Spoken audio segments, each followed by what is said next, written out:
You know, when a judge is attacked, especially in their own home, it's not just another crime. It's really an assault on the entire justice system.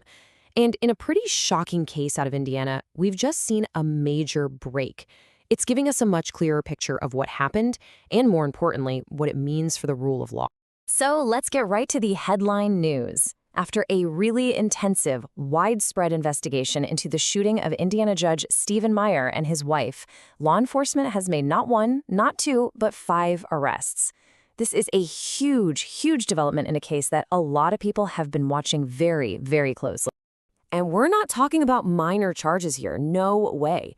Each of the 5 individuals arrested is facing counts of attempted murder in the first degree and conspiracy to commit murder.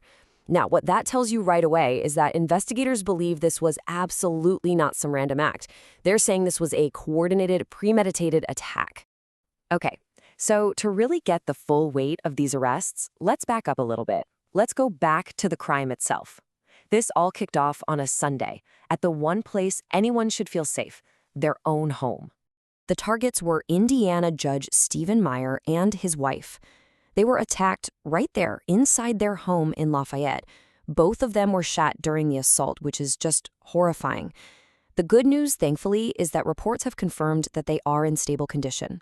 So you might be asking yourself, how did the authorities move from a violent home invasion to making 5 arrests so quickly?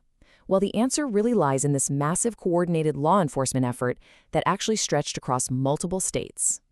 And look at the scope of this collaboration. It's pretty incredible. This was not just a local thing. The Lafayette Police Department was working hand in hand with federal agencies like the FBI and the U.S. Marshal Service.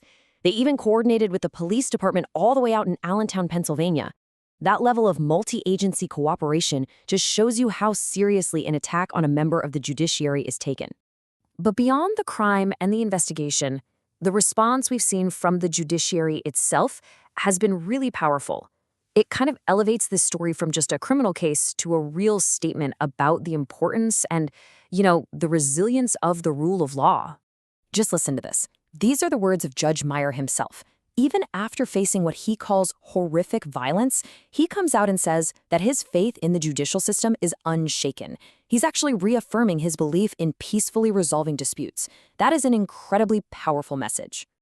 And that sentiment was echoed by Indiana's Chief Justice, Loretta Rush. She made it crystal clear, saying that any violence against a judge or their family is completely unacceptable. It's a powerful reminder that this isn't seen as just an attack on an individual, but on the very people who dedicate their entire lives to upholding the law for the rest of us. And this really brings us to the core of the whole issue, right? This case is about so much more than one violent act. It's a test of the very bedrock of our society. For the system to work, judges have to be free to make impartial decisions without the fear of violent retaliation. So when the people who administer justice become targets themselves, it forces all of us to ask, what does that mean for the health and the safety of the entire system they represent?